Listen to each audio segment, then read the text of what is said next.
Well, we're live. Ugh, a little late. Sorry. Dinner, kids. You guys know how it is. Sometimes out there, I imagine, or caring. And we still have some background activity going on. So if you hear a little background noise, it's real. No. Like I said, it's real. They promised they would be quiet. You can see how that's working out. Promises are hard to keep sometimes. One of my partners is quiet. My Benji. Brayden, having a harder time. So tonight we were talking about two things. We're going to talk about meds, medications, pills, and we're also going to talk a little bit about noticing and respecting and responding to the possibility of pain when somebody's living with dementia. And I want to point out that pain could be physical, emotional, or even spiritual. And so when we talk about managing pain, it's never going to be all one thing. But, managing physical pain, there's a place for it. And the problem is sometimes we get behind the pain and then you're chasing pain. And chasing pain is always a bad idea. But first of all, we're just going to start off with medications. And there'll come a time for most individuals who are living with dementia that even if they were okay taking meds, it gets to be a problem for them to take in meds. And one of the reasons for that is very practical. When you take in fluid, you take it in and you form a little tunnel with your tongue, a little funnel, and then you actually push it back and down, and it's a quick swallow. So fluid in, quick solid. When you eat food, like when you're going to eat something, you chew it, and then you grind it over here on the sides, and then you have to bring it back to the middle and swallow it down. So it's a little different.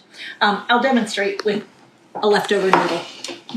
Not my first choice, but it's what I can find. So let me just show you like when I'm going to eat food as opposed to drinking. So this was drinking. This is eating.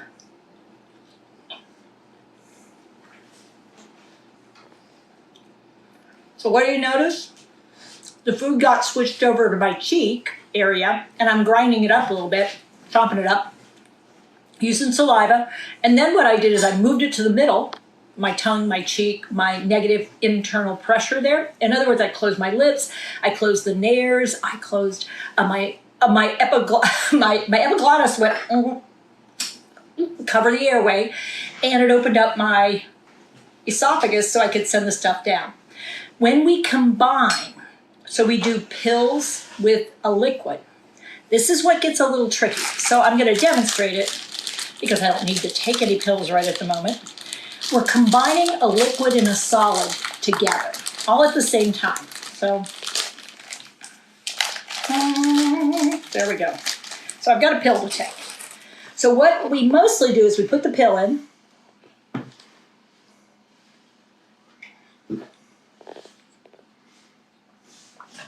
and we swallow the liquid in the pill whole. And so you have to convince your brain and your mouth to not chew, but to go ahead and swallow it whole.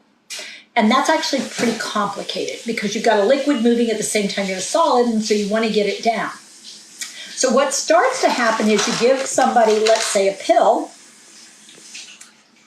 and they put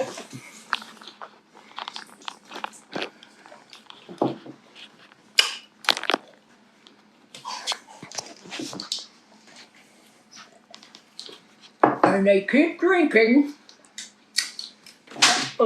and they spit the pill out. They start chewing it, and it tastes horrible. And they start spitting the pieces out, or they take the pill back out, so what's happening is the combination and the understanding of how do you take a pill, take a liquid, and take it in together. So if it's a coated item, that's a little tricky. What we're going to talk about first, though, is the idea of sometimes the trick is 2 drinks, 2 swallows,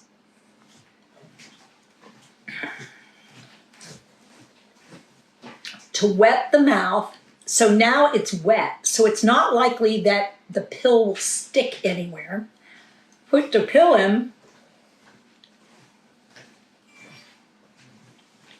swallow, and it'll go down.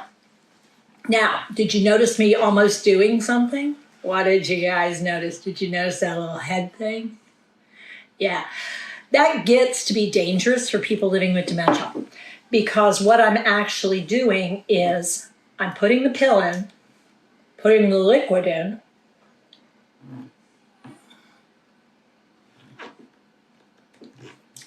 trying to throw the pill to the back of my throat with the liquid, hold the liquid in the pill, and do a swallow.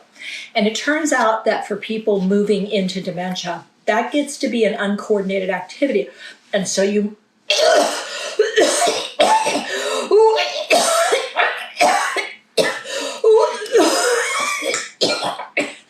If you hear something like that, it means the brain went,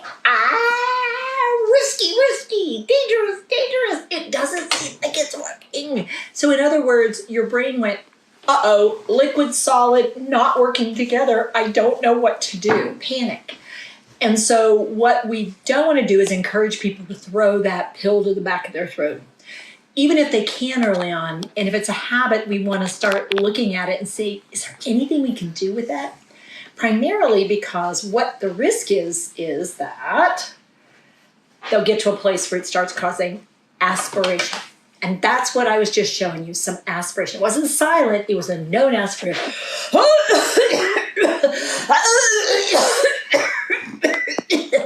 Means I'm trying to clear, but I'm not being real effective at it. I'm not getting the stuff all the way up. So whatever went past the opening to the airway, it's still sort of there, kind of thing. Okay, so a few things coming up. Okay. First of all, do you do in-person classes? Oh, well, yeah, we do. Right now, we're doing a lot of virtual. We are starting to do in-person again. We used to do a lot of in-person all over the world. For right now, mostly virtual, but we are starting to open up some in-person stuff. Yep. Go to our website if you want to know more about that, because we do have lots of opportunities of all kinds of courses and classes and sessions and all that kind of stuff. And then the people are asking about, okay, yeah, but what's the next thing? Applesauce. Okay. Why is it that they'll just... Okay, so I'm going to do it, and here's what I want all of you to do. Okay, so let's just go with this. We're going to give up the pill, and we're going to go to the ones that you can crush. Now, many people know about the crushing. Okay, crushing pills, very, very common. So you get a pill, you put it in a thing, and you crush it. I need to put it on the floor because I want to do anything on the table here. Give me a second. Okay. It is crushed. Now, it is important to know whether or not what you have is a time release or not, because you don't want to be crushing time releases because it affects how it's released into the body. But if you put this, most pills, most medications are bitter sour flavored. If you put it in applesauce, although it's sort of sweet, ain't that sweet, and you put this in with it, what you're going to find out is your tongue still picks up the sour bitter. Added to which, here's a heads up. You crushed it. You thought you crushed it really well. There's bits and pieces left. And so when they go to eat it, what can happen is, you're trying to poison me. You're trying to poison me. See, this is what I've told you. They're putting things in applesauce. That is not what you're supposed to be doing. I know what's going on around here. What about your favorite thing? Ice cream, pudding, the things that you love. Yeah, well, the problem with pudding is there's no texture in pudding. The problem with ice cream, there's no texture in ice cream. If you have something that has texture in it, you'd be better off. But here's the best thing. And actually, there have been a couple of studies on this, and it actually does work quite well. You take the pill that you crushed up, and you put it in jam. You take some jam, sugar-free if you have to, but when you mix it in with the jam, guess what's super sweet? A jam. So guess what you're not going to know? Guess what also has texture? You want to use jam, not jelly, by the way. So strawberry jam is great, raspberry jam, whatever kind of jam the person might already like.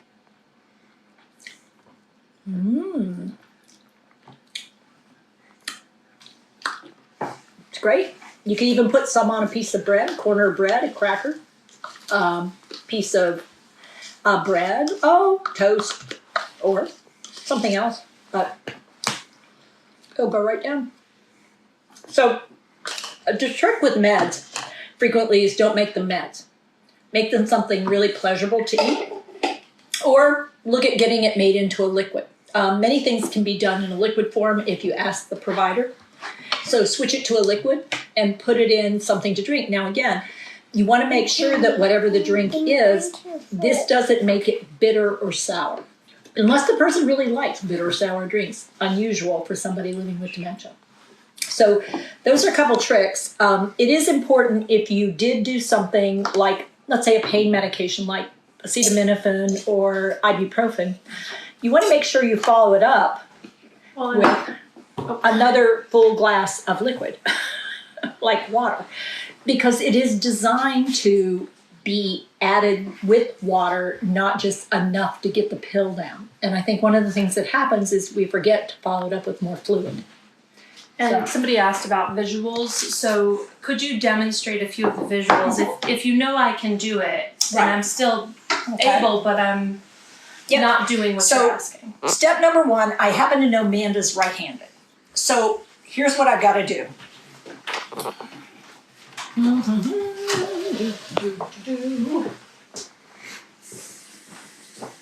Amanda, hey, how are you? Good. You're looking good. Oh, I like those earrings, girlfriend. Well, thank you. Nice, nice shirt. Yeah. Yeah, you know, it is about that time for you to get your meds. Okay. Oh, Okay, yeah, your meds. So I brought a glass and I brought your medication.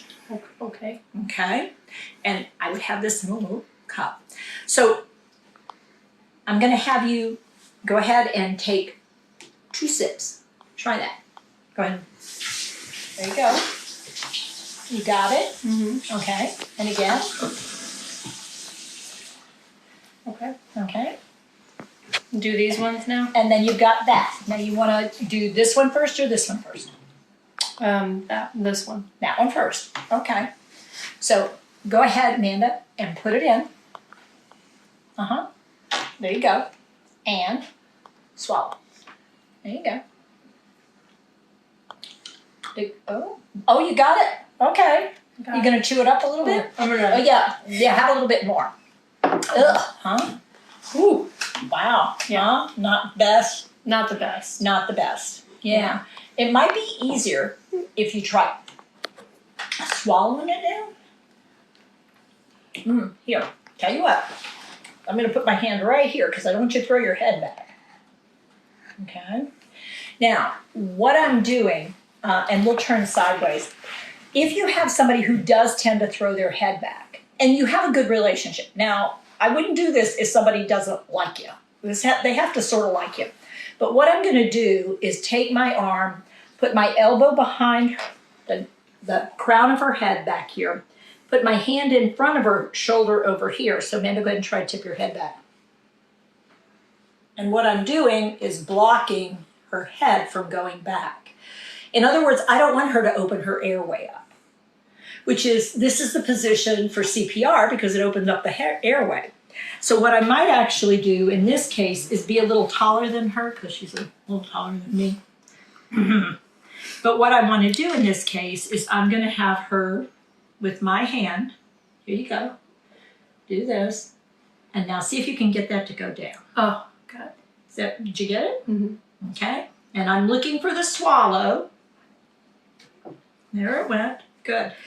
But I made sure that her head couldn't go back because what I don't want, if she's somebody who's already shown me that,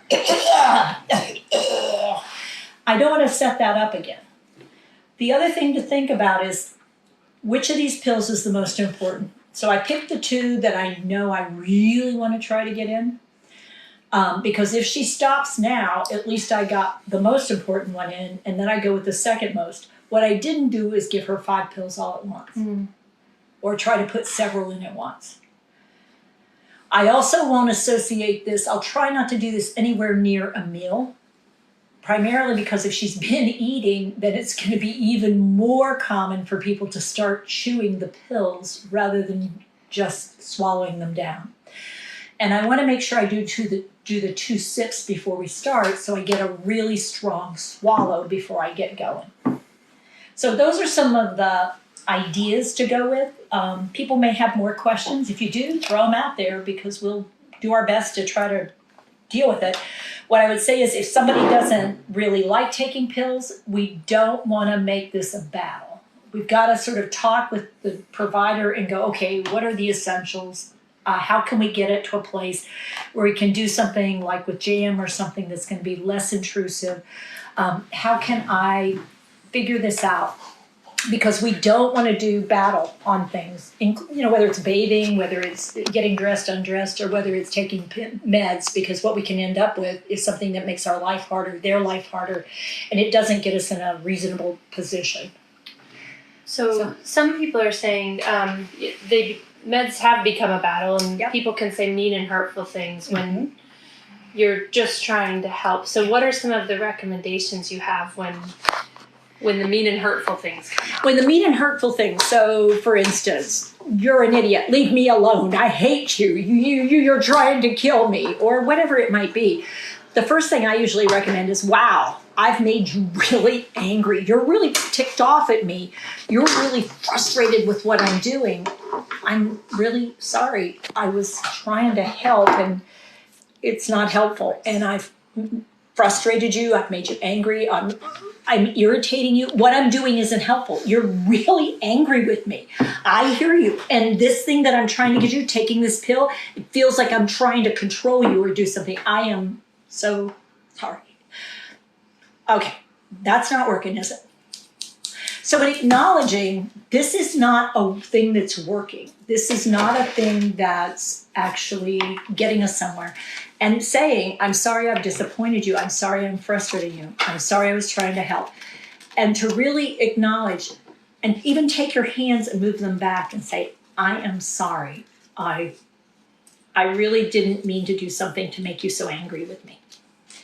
And then I want to ask you, the doctor really wants you to take these. Are you willing to do that, or are you not willing to take them? Because I will tell the doctor, you said no, but it's not me asking you to take the meds. It's the doctor who wants you to do it. And I'm sorry, I got it that you don't like them. But I know what he is asking or she is asking. Could we do it and then we talk to them the next time we're in?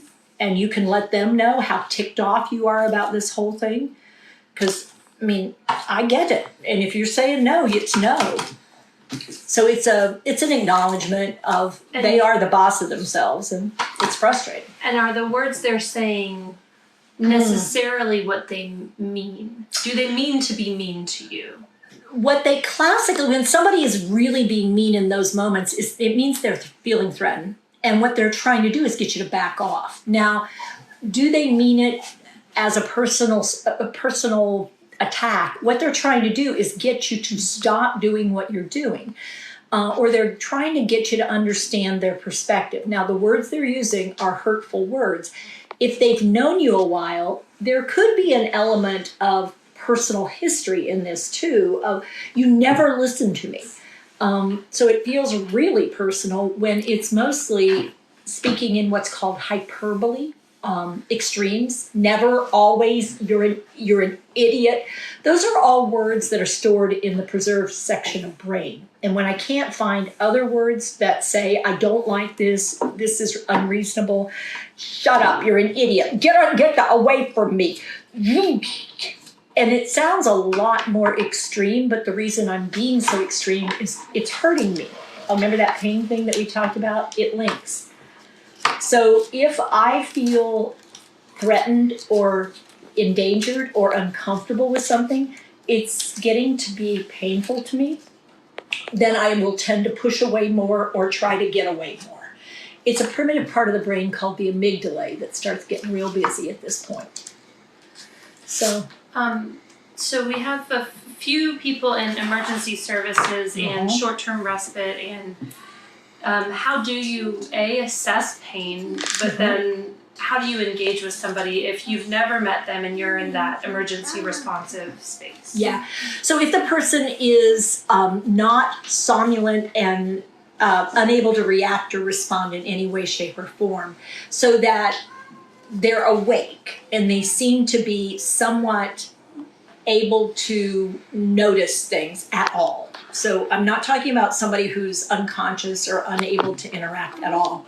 What we're going to do is a little bit different. So I will go, hey, and I'll make a hand offer. If they offer back, I'm watching everything about them. So it's, hey. Now what I'm actually looking at is I'm looking at this. I'm looking at the face. I'm looking at everything I can notice. I'm Teepa and you're? Teepa. Teepa. Okay. Yeah. I'm here and you're having a hard time right now. Yeah? Ow. Ow. Ow. Ow. Ow. Ow. Oh. Ow. Ow here? Don't know. You don't know. I don't know. You don't know. Ow. Ow. Oh. Okay. Okay. Okay.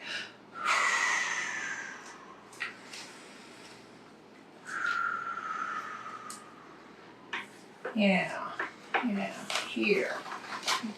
Yeah. Arm. Now, when she first reached, did you notice anything about when her arm came out? Did it look like it was painful for her to reach out? No, not really. And she did spontaneously reach out, and she used these muscles right here, and she used this joint. So it's like, well, and then I said, I'm Teepa, and you're, and she said, Teepa, which means she is echoing me. She is not giving me data, like her name or data details there. So if I ask her yes, no questions, what's the probability I'm going to get an accurate yes, no? So if I just say, are you hurting? No. No. Not at all? No. Now watch my head, and many of us do this without thinking, are you hurting? No. In our effort to communicate, we move our body a little bit. So is there anything I can do to help you right now? No. You understand I'm here to help though? Yeah. Yeah? Okay. So she's picking up her cue on my scale. I'm doing really well. I'm really good at this because I'm really trying to connect to her. I left my hand, we call this, I did a handshake. Rather than let go, I left my hand supporting hers. If she has a sudden grip, it usually indicates something just triggered. Ow, that's an automatic reflex. You'll grip down, you'll bring your fingers in, or you'll grimace. So I'm looking for grimacing, I'm looking for a hand torque, I'm looking for the arm to jerk. And even when she said, ow, here, she didn't pull her arm in. I took her arm in because what she was messing with first was sort of here. So I'm wondering, and then it was ow, ow, ow. But when I did this and I breathed, not so much. So I'm trying to sort out, is this pain? So notice I went, ow, ow, ow. Because I'm giving her auditory options, low, medium, high. Are you hurting? Ow, ow, ow. Now you can try to use faces, but that means she has to recognize the expressions on a face and then point to it and give me, may not actually be very helpful for somebody who's not very skilled at communicating effectively. What I can also do is if I've established here, I can run my hand over her. And as I do that, by having this hand here, if I find a space or something that when I do it, I see her hand, feel her body, do a significant twinge, then what I'm going to do. And so by doing this, I will get some additional info. What I'm wondering about, we got something going on here. So now we've established that I can take her hand with me and see what happens here. Now that protects me and her if I'm doing this. Because if this is too much, she will often give me a push away, which is real different than if I'm here and then we get into that more of a scary situation. We also want to watch for the possibility that what she's experiencing is more of a discomfort of me being around her, and that she's not sure about me and she's tensing up. So one of the things I also did was, now it turns out if you've established that the hand is okay and you go,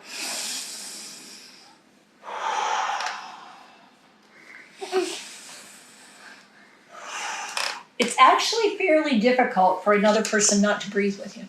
Mm-hmm.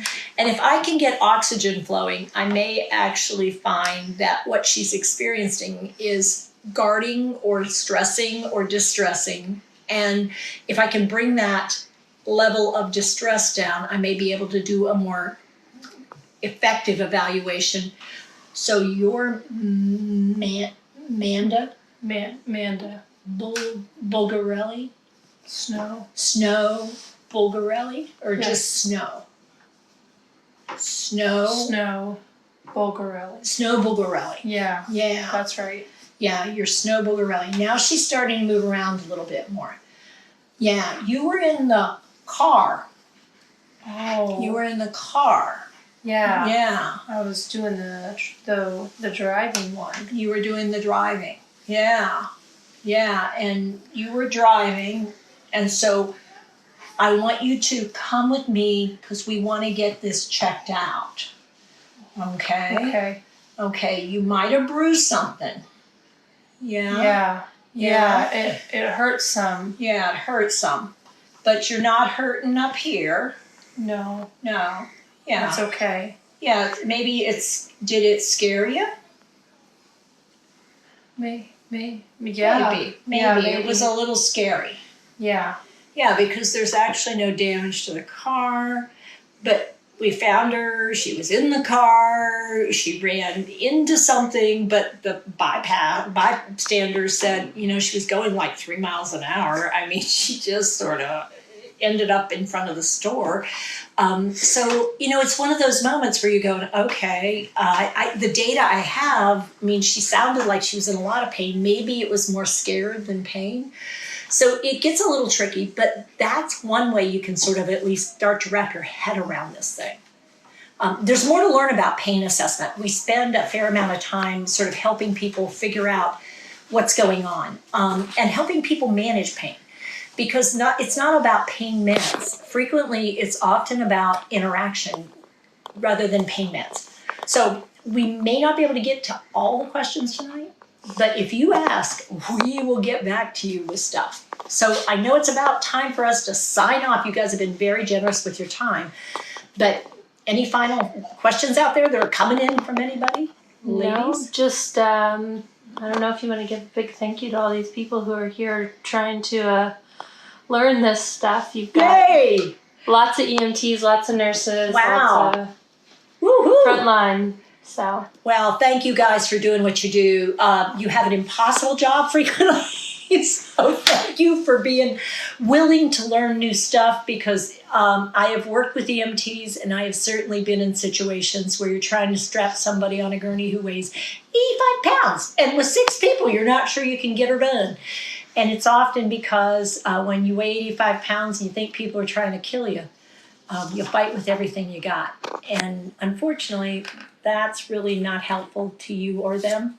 So maybe we'll try another session. We'll record something for you guys with how do you approach, how do you engage when you got a woman on the floor and you got to take her in for a hip fracture eval. One of the most common scenarios you run across. And you mentioned it earlier, but what is the website where people can find training for their staff? Sorry, yeah, teepasnow.com. My name, no space, Teepa Snow, Teepa, SNOW.com. Yeah, just check us out and ask questions there because we have an 800 number too. Hi, I'm Teepa Snow, and you just found our YouTube channel and watched one of our videos. I'm the owner and founder of Positive Approach to Care. Thanks for watching. And if you liked, if you have a comment about, or you would, please share it with people you know. Oh, and if you haven't yet done it, consider subscribing. We'll let you know when the next new video comes out. And you might want to visit our website, www.teepasnow.com, where you'll find other resources as well. See you there.